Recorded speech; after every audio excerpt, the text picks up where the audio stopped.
Good day, sir. This presentation is all about Chapter 12 Biofloc-based aquaculture systems. So, what is a biofloc system? Biofloc systems are based on the concept of cultivating a microbial community within the production unit. So, this microbial community provides important ecosystem services including cycling of waste material, provision of supplemental nutrition to the target crop. So, the external inputs include feed and supplemental carbon and bicarbonate. So, these two support target crop growth and to meet the needs of the microbial community. So while in the inputs also include energy for supplemental aeration or oxygenation and mixing to maintain a suspended aerobic microbial consortium. So the grower can achieve a balance through proper management of the inputs, target crop density, cropping or oxidation of organic material during or between crops. So this can provide improved cost efficiencies, stable production conditions, and higher overall environmental sustainability of production. So, so biofloc-based aquaculture systems has grown over the past 20 years because these systems can provide comparatively biosecure, more environmentally benign and financially sustainable aquaculture production. So, tilapia and shrimp are suited to take advantage of natural productivity in aquaculture systems. Each currently represents quickly expanding commercial industries worldwide.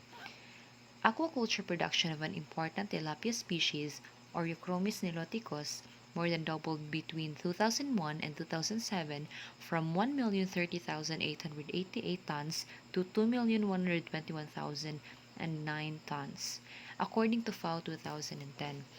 So the production of the most commonly cultured marine shrimp, or the Leitopenaeus vanamae, more than doubled from 982,663 tons in 2003 to 2,296,630 tons in 2007, according to FAO 2010. So an increasing body of research is being devoted to development of biofloc-based applications for these species. So in biofloc technologies, um, this can be applied in ponds, tanks, or raised beds of various scales. So the intensive biofloc-based production of shrimp is done in line ponds from 500 to 20,000 meters squared with a seasonal production of 10 to 20 tons or 1 to 2 kilogram meters squared. So these systems are becoming quite common and are expanding quickly. Production of tilapia using biofloc systems in general produces a much higher biomass than that found in intensive shrimp ponds in the range of 10 to 30 kilograms per meter squared. So a third application of the technology targets super intensive production of shrimp in tanks or raceways. Production levels in these systems can reach close to 10 kilograms per meter squared. So for centuries, fertilized ponds have provided a basis for artisanal production of fish and shrimp. So as early as the late 1970s, a group in Israel studied the concept of studied the dynamics of fish culture systems enriched with organic material, developing the concept of the heterotrophic food web. And at the same time, Steven Surfling and Dominic Mendola conceptualized and developed a business based on industrial production of tilapia and shrimp in systems with dense microbial communities with reduced reliance on water exchange. So, applying a more holistic approach to systems focused on maximizing benefits from natural productivity which developed in the systems. In their early research and commercialization efforts at solar aquafarms, some of the concepts that today characterize biofloc technologies were demonstrated, although they never reached the popular or scientific literature, according to Rosenberry 2007. So, in the early 1990s, two groups working independently in Israel at Technion University and in the United States at the Wadiel Mariculture Center, or the WMC, began to publish a series of papers on the application of reduced and then zero exchange production technologies for tilapia and shrimp. respectively. So the research demonstrated the assimilation of excess through nitrogen into microbial biomass and its mineralization through nitrification and denitrification process. So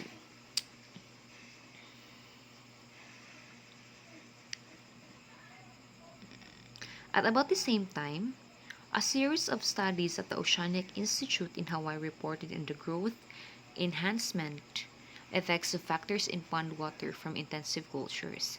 So commercial farms began to adapt and refine these technologies, and shrimp operations such as Belize Aquaculture confirmed the commercial scale production potential according to Boyd and Clay 2002. So this increasing body of literature illustrated opportunities for intensification of production while reducing water exchange and improving production efficiencies. So during the late 1990s, there was an increase in awareness of potential negative implications of water exchange and habitat alteration caused by aquaculture. Increasingly, limited water resources for a growing human global population and problems with effluent discharge from freshwater and brackish water aquaculture have been major concerns. So these concerns were not only external pressures from regulatory and non-governmental organizations, but they increasingly arose from within the aquaculture industry itself. So, for the examples of unregulated regional aquaculture, overdevelopment demonstrates the potential negative effects of a farm receiving the effluent of neighboring farms. So, one of the most significant potential consequences is the concentration of pathogens and their spread from one operation to another. So, disease epizootics and interest in biosecurity have been the major drivers toward adoption of reduced or zero exchange technologies for all or part of the production cycle, particularly in shrimp farming. So, the adoption of low water exchange, intensive practices for land-based shrimp, and tilapia culture has yielded several distinct advantages for farmers. These are: expenses are reduced as the cost of aeration is typically lower than the cost of exchanging water, and contributions of natural productivity can reduce feed costs. Intensification and reduced water use can minimize land and water costs for marine shrimp. Reduced reliance on water exchange can provide opportunities for production in areas away from sensitive and costly coastal land. Next, operations are environmentally sustainable as water use and influence are reduced while allowing production to be intensified, thereby reducing ecological footprints per kilograms product produced. And next is health is enhanced by improving biosecurity and control over introduction of pathogens while cultivating a diverse microbial community, which may improve competitive exclusion of dangerous pathogens. So let's go to bioflux 12.1. So in intensively feed aquaculture systems with reduced water exchange, high inputs of nutrients support the establishment of dense microbial communities. Fish and crustaceans use only a limited portion of the nitrogen and carbon offered in feeds for growth and metabolism. Estimates for average recovery of organic carbon, nitrogen, and phosphorus by shrimp and fish are approximately 13%, 29%, and 16% of feed content, respectively. So the remainder enters the culture system either as an eaten feed or is excreted as metabolic waste. In some recirculating aquaculture systems, the formation of a microbial community is encouraged on artificial substrates outside the animal culture area in, for example, commercially manufactured bead filters. So it is this microbial community that is responsible for cycling exists nutrients. In such systems, particulate matter is often removed by external filtration such as sedimentation, vortex devices, and sand filters. So however, in bioflux systems, particles are allowed to form within the culture system and a portion of the microbial community responsible for nutrient cycling is contained within those particles. So this is the figure 12.1. So this figure is a bioflux particle at 100x magnification. So this particle contains several algal species and likely contains multiple bacteria and fungi genera. So these microbes are grazed on by zooplankton. So shrimp and tilapia may be able to consume these particles and gain nutrition from them, thereby reducing feed cost. So these flocks are held together by physio- physicochemical forces of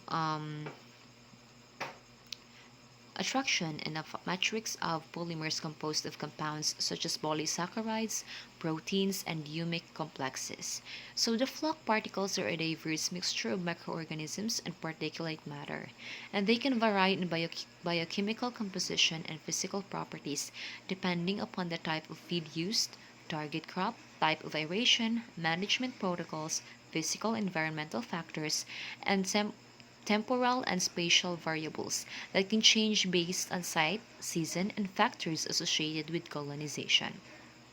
So bioflux themselves represent an interesting ecosystem. The water is microbiologically a limited resources environment, having few nutrients or available organic substrates. So bioflux are nutrient-rich microenvironments embedded within nutrient-poor water. So this nutrient density attracts organisms such as protozoa, nematodes, ciliates, and others that graze in or around the bioflux. So, the biofloc external polysaccharides coating absorbs detritus and free-living microorganisms, adding to its nutritious value. So, bioflocs also provide the substrate required by most bacteria and can supply some refuge from predators. So, the biofloc system contains bacteria, algae, zooplankton, fungi, and viruses. So, each group contains taxa that may have positive effects and taxa that can contribute to negative consequences for fish and shrimp culture. So zooplankton are an important assemblage in bioflux system as they consume both bacteria and algae and may then be consumed by shrimp and fish. So diverse arrays of zooplankton are found in bioflux systems. Free-swimming organisms such as ciliates and microflagellates can be seen feeding on biofloc particles. So rotifers and nematodes are commonly observed within the biofloc, consuming the flocculated material. The size of biofloc particles may be important for animal nutrition, as large particles are likely more accessible to adult fish and shrimp. Most systems contain easily visible bioflocs in the range of millimeters fractions up to a few mm. So Moose and Pruder 1995 demonstrated improved shrimp production when particles were above 5 in diameter. So the size of biofloc particles can vary between culture systems. It seems that systems with a more water pumping activities are prone to having smaller particles due to the severing action of pump impellers.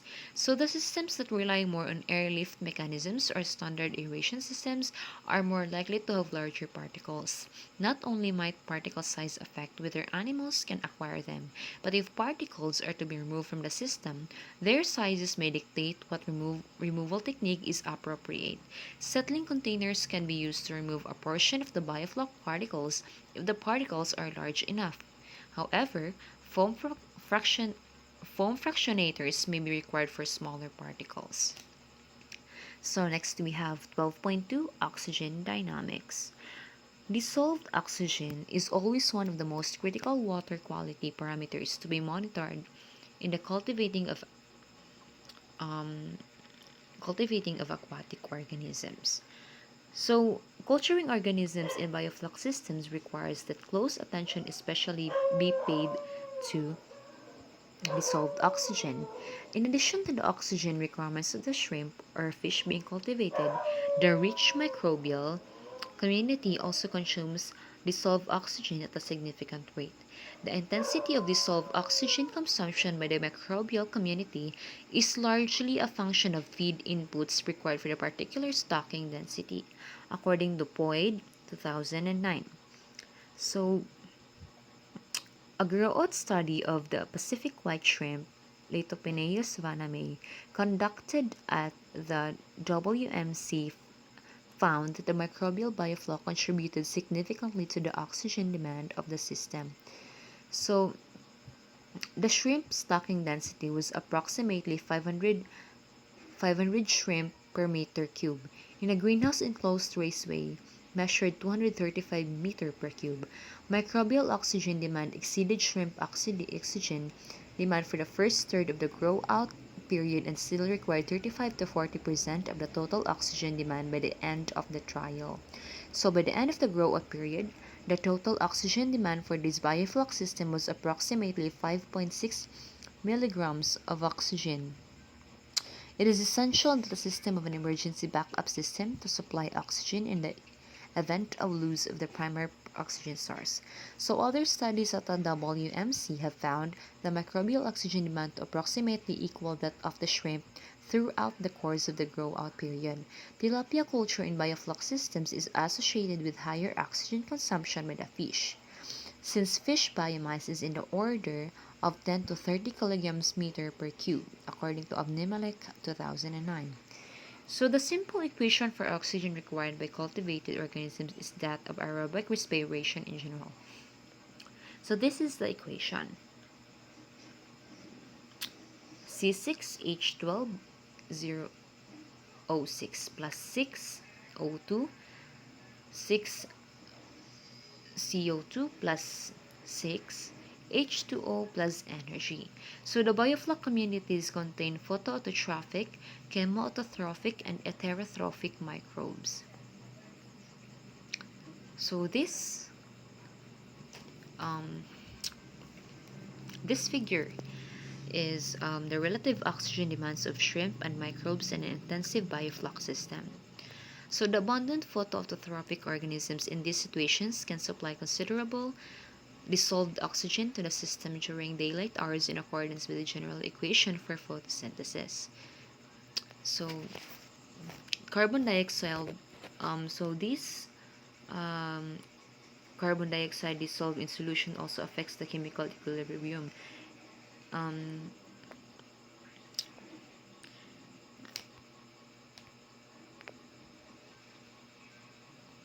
so below is the um, carbon dioxide dissolved in solution also affects the chemical equilibrium.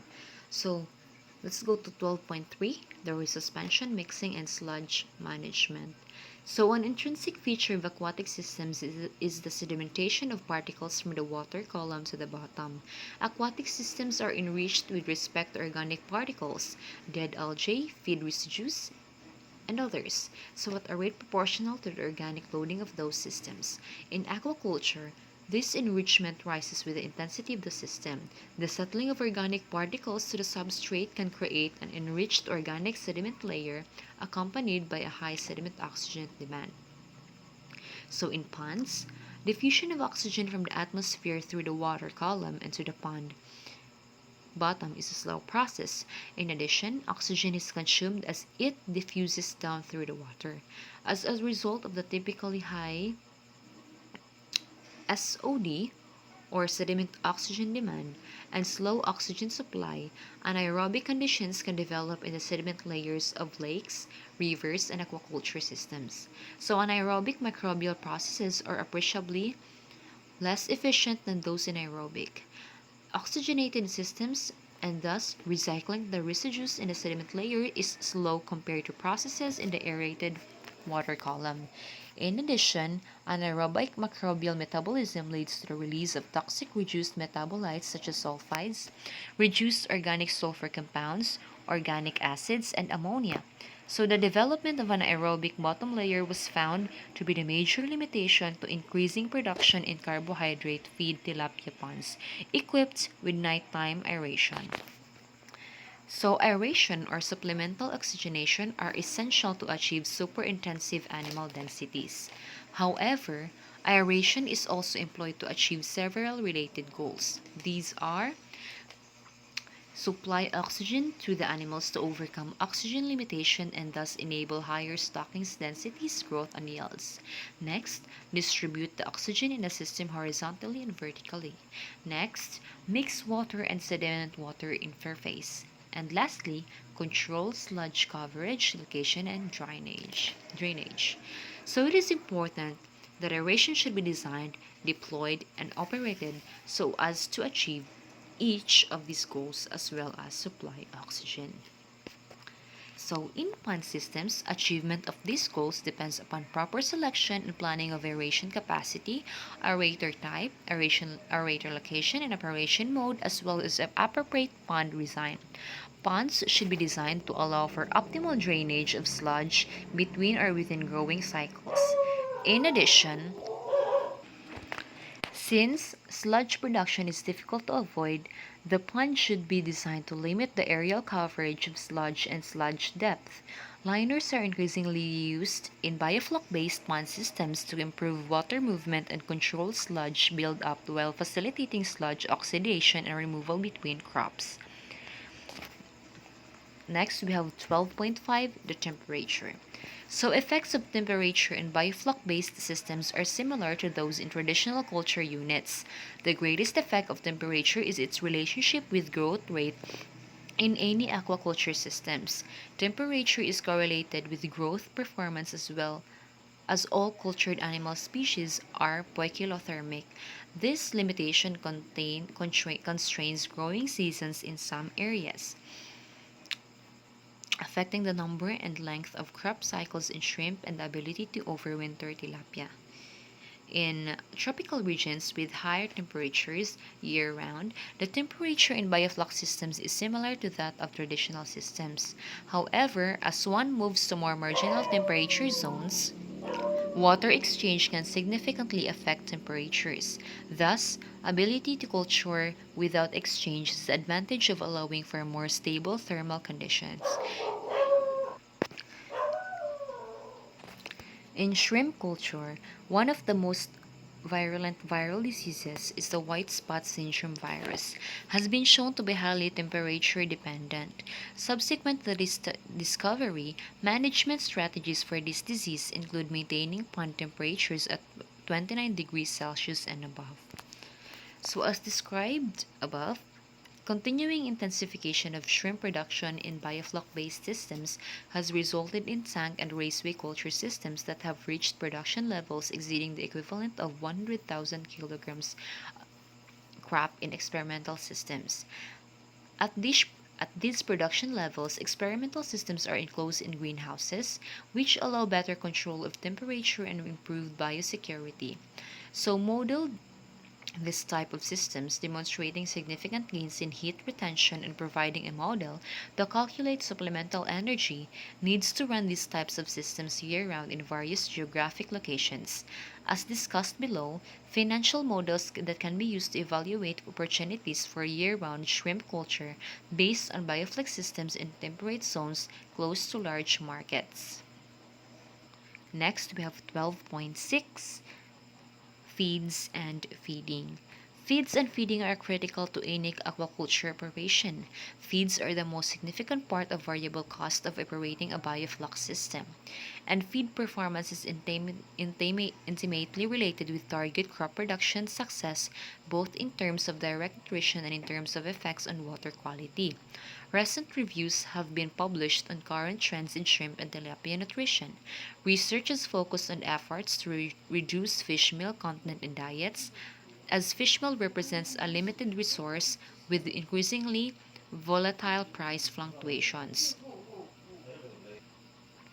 One of the most important trends in aquaculture nutrition research today is to explore the direct and indirect effects of inclusion of alternative protein sources in aquaculture diets.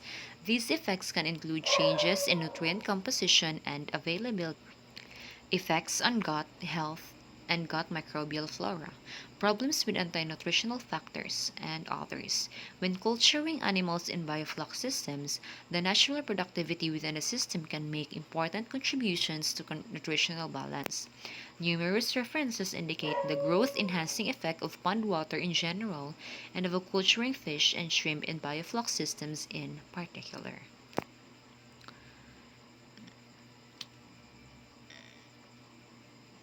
So next we have the economics. 12.7 Economics.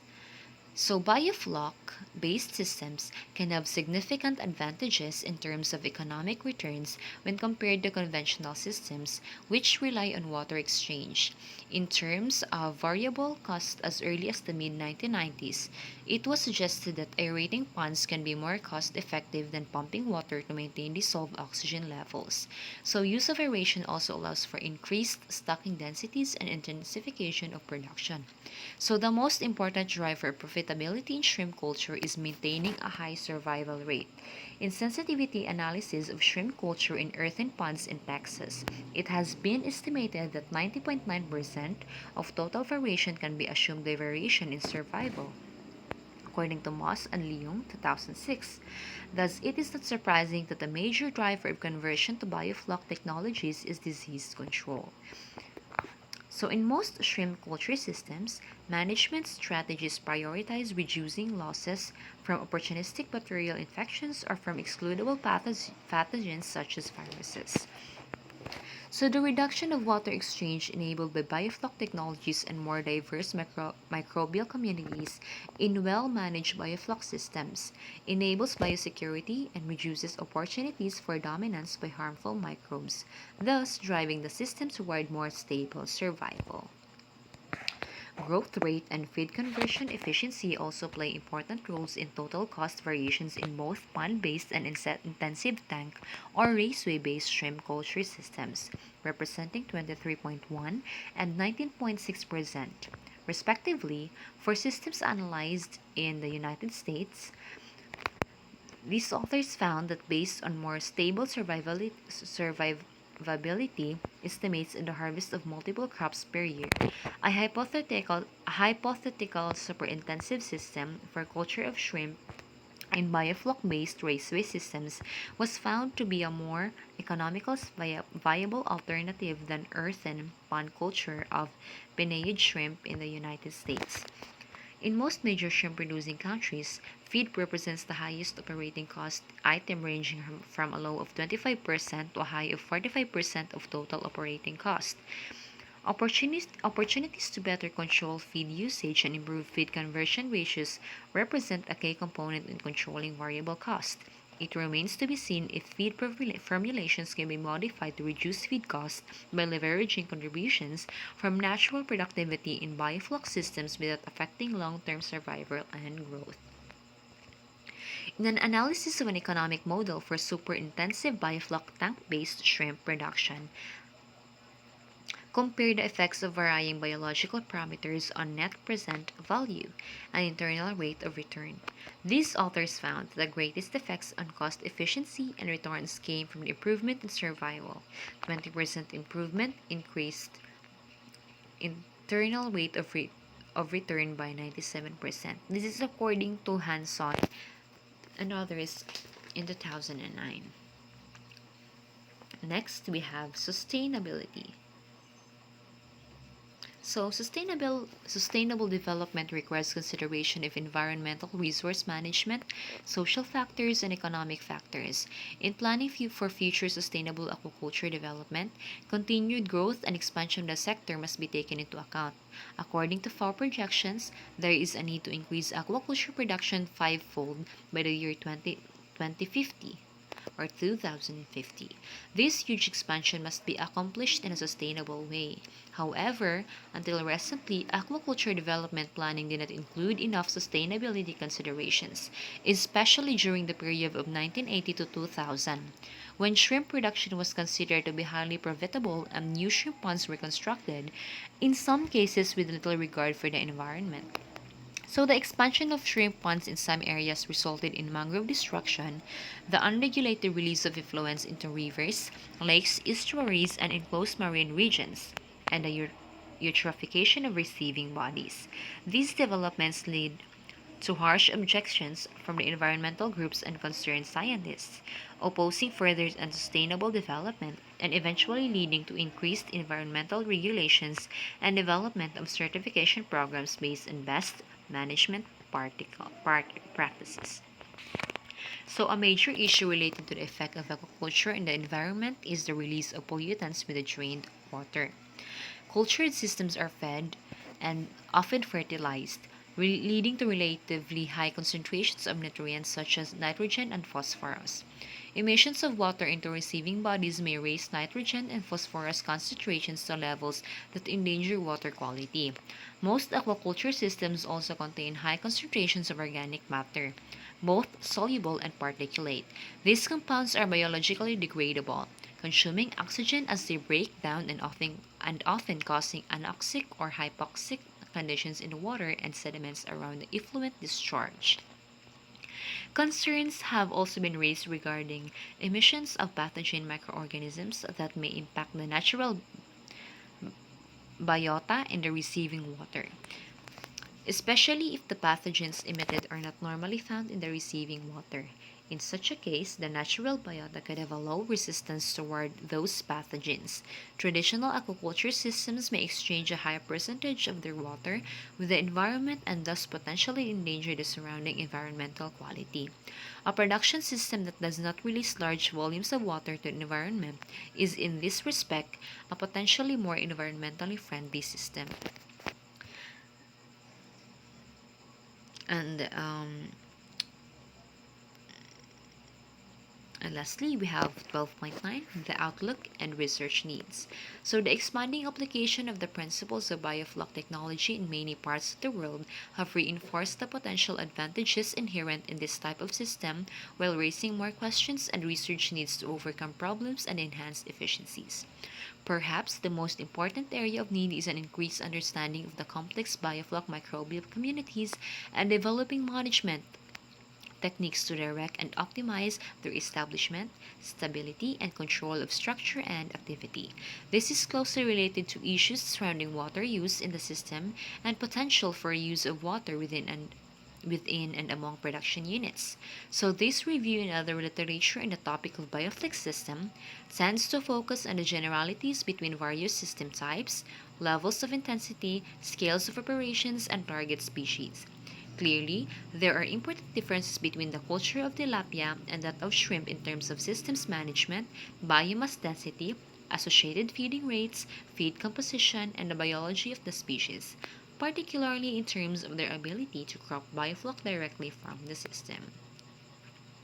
So this is the end, and thank you for listening